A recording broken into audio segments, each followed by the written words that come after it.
TTD పురాతన భవనాలను కూలగొట్టి తిరిగి నిర్మించే కోణంలో వచ్చే కమిషన్ల ద్వారా స్థానిక శాసనసభ్యులు ఆయన వారసుడిని తిరుపతి ఎమ్మెల్యేగా గెలిపించుకోవాలనే పక్కా ప్లాన్తో ముందుకు నడుస్తున్నారని తెలుగుదేశం పార్టీ నేత వట్టికుంట శంకర్ నారాయణ తీవ్రస్థాయిలో ఆరోపించారు.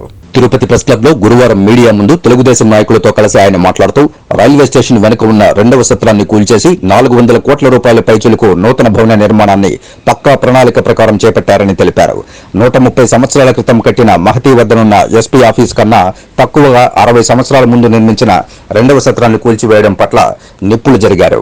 ఈ విషయంపై తాము టీటీడీ నిధుల పరిరక్షణకై ముందుకు సాగుతామని భక్తులతో కలిసి పోరాడుతామని తెలియజేశారు. మీరు ఏ విధంగా రికమెండ్ చేస్తారు ఈ ఆస్తుల్ని? ఇది బ్రహ్మాండంగా ఉంది. పెయింటింగ్ చేసుకుంటే దాదాపు 444 రూములు ఉన్నాయి. మార్చి వస్తూ ఉంది, ఎన్నికలు రాబోతా ఉన్నాయి, పిల్లలందరికీ సెలవులు రాబోతాయి, తిరుపతి తాకిడి ఉంటుంది.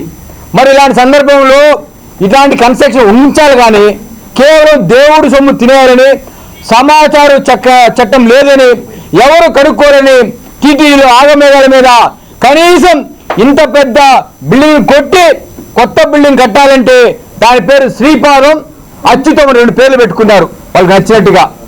ఆ బిల్డింగులను కట్టాలని చెప్పి 418 కోట్లతో ఈరోజు 20% కమిషన్ 20% కమిషన్.